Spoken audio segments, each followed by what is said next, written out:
18 minutes past 9 Central African time, and today is a very, very momentous day. 10 years ago today, Turkey stood on the brink. I think it was on an evening or the night of the 15th of July 2016.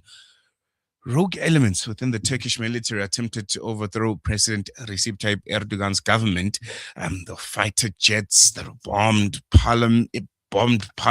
There were tanks that rolled onto the streets of Istanbul, and civilians confronted soldiers in what became one of the most dramatic nights in the country's modern history. And by the time the coup attempt had been crushed, shall we say, more than 250 people had been killed and over 2,700 injured. The Turkey government blamed the failed putsch, or the Fethullah terrorist organization, or FETÖ, that was led by the late US-based cleric Fethullah Gulen, as an accusation. The movement has consistently denied. They say it's not them. But the aftermath of that failed coup fundamentally transformed Turkey. Tens of thousands of soldiers, judges, academics, and journalists were dismissed or arrested. This as the government embarked on one of the largest state purges in modern history. Supporters argue that these measures were necessary to dismantle an existential threat to the Turkish state, while critics contend that they fundamentally changed or altered the country's democratic institutions, the civil liberties that the people enjoyed, and the separation of powers within government. 10 years later, the events of that night continue to shape Turkey's domestic politics, foreign policy, and just general national identity. And joining us now from Istanbul is Associate Professor of International Relations, Professor Ibrahim Karataş, who's joining us via virtual platform. Prof, thank you so much for joining us. Welcome to News and Views. Really appreciate you giving us your time. Thanks a lot. I'm very happy to be with you. No, pleasure is all ours. I want to, kickstart the conversation, Professor, with maybe a question for those who maybe may not remember the events of the night of 15th July 2016. Can you take us back, onto that night, and just how close was Turkey actually from to a successful military coup? It could have happened. Yes, it was a nightmare at the beginning, at least for 2 hours of the coup attempt, but then it turned into a victory. I remember that I was in the streets together with my friends. Maybe millions poured into the streets to oppose the military. Actually, a part of the military, not all soldiers joined this coup attempt. If we go back more further before July 15 failed coup, there's a so-called religious congregation called Fethullahçı or Fethullahist congregation. They were like a religious congregation, but we know that they weren't, because they had their secret hidden agenda. There was a leader called Fethullah Gulen who died 1 year ago in America. He was the head of them for 40 years. He gathered so many people and showed himself as the Mahdi of Islam, and he could convince so many people, maybe more than 1 million people, and that people were very loyal to him. They really believed that he was the Mahdi that Muslims were expecting to appear before doomsdays. So then he gave them a very secret agenda, and to fulfill, to realize their goals, he thought that the only way is to infiltrate into the state and capture all positions so that they can have the state power. So many prosecutors, judges, school teachers, doctors, and especially generals, colonels, etc., because you know that coups are attempted by the military. So if you want to control a state, you have to have power in the army. I know that more than half of the generals were detained after the coup. So actually, normally, if you have a majority of generals, army generals, this means that you can easily attempt a coup and overthrow the government. And they were so arrogant, they were so confident that they could achieve it, but they didn't calculate that people and Recep Tayyip Erdogan would resist them. They tried to kill mm, Recep Tayyip Erdogan at that day, at that night, but they failed because they visited the hotel Erdogan was staying, but Erdogan left 1 hour before.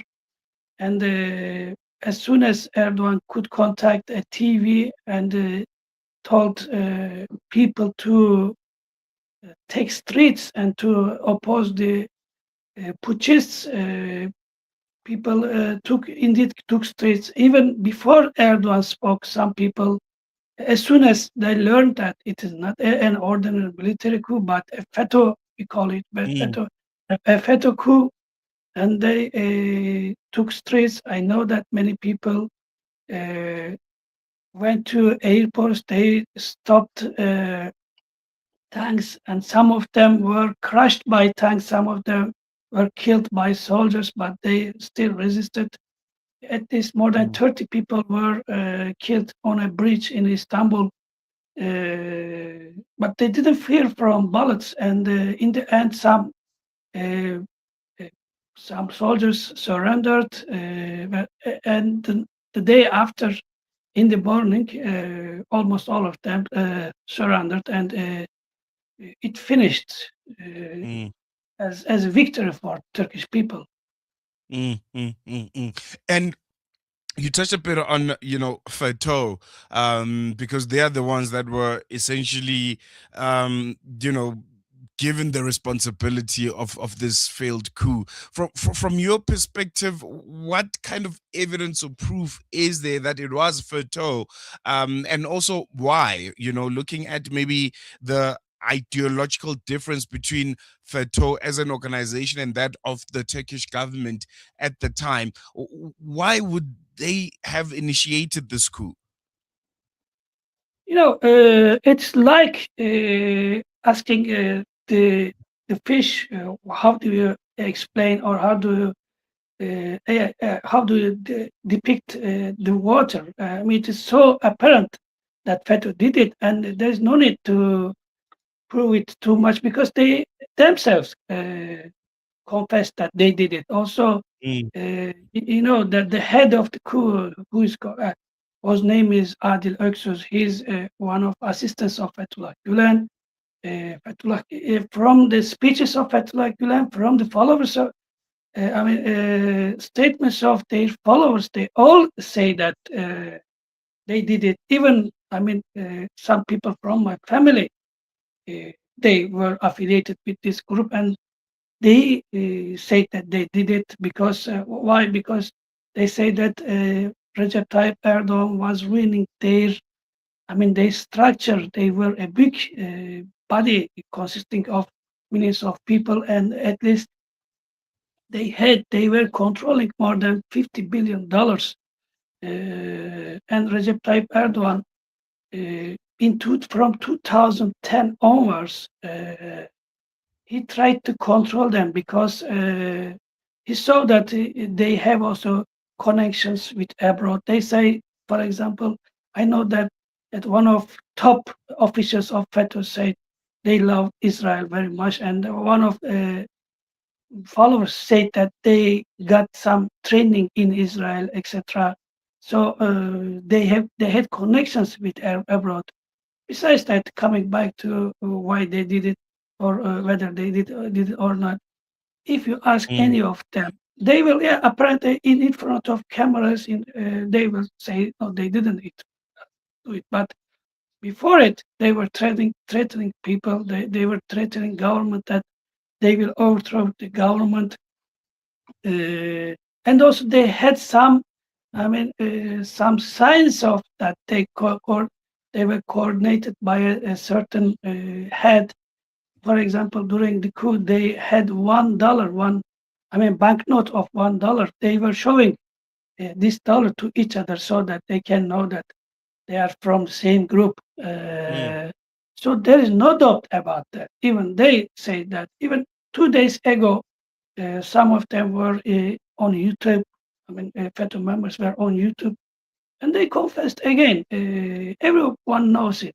But when you fail it, you have to deny it so that you can escape from the justice. That's why they mm, deny it. But that it's very apparent. I even contacted some state officials. I know friends who knows this all this.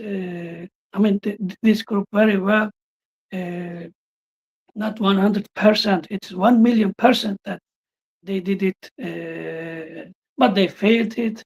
Uh, yeah, there's not much thing to talk about that. If mm, someone is asking, clues.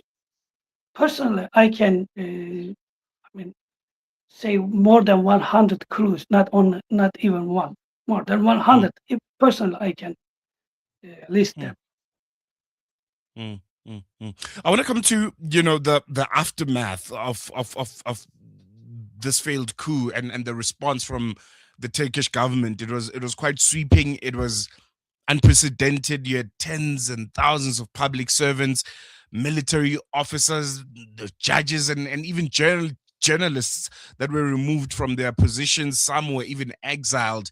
Just looking back, was that move necessary? That security response, and how do you respond to critics that say that failed coup almost accelerated democratic backsliding in Turkey? No, no, no, no, no. I don't agree with them. This is just another way of, protecting FETÖ, or just, blaming the government. If you have a tumor in your body, it's not the tumor doesn't stay in one. And if it is everywhere in metastasizing in your body, it means it's everywhere. So you can say that this part is clean, the other part is not clean. You can say journalists are innocent. Only army soldiers are guilty, etc. No, they were in coordination. The one part was a group was supporting them with money. The other group was propagating.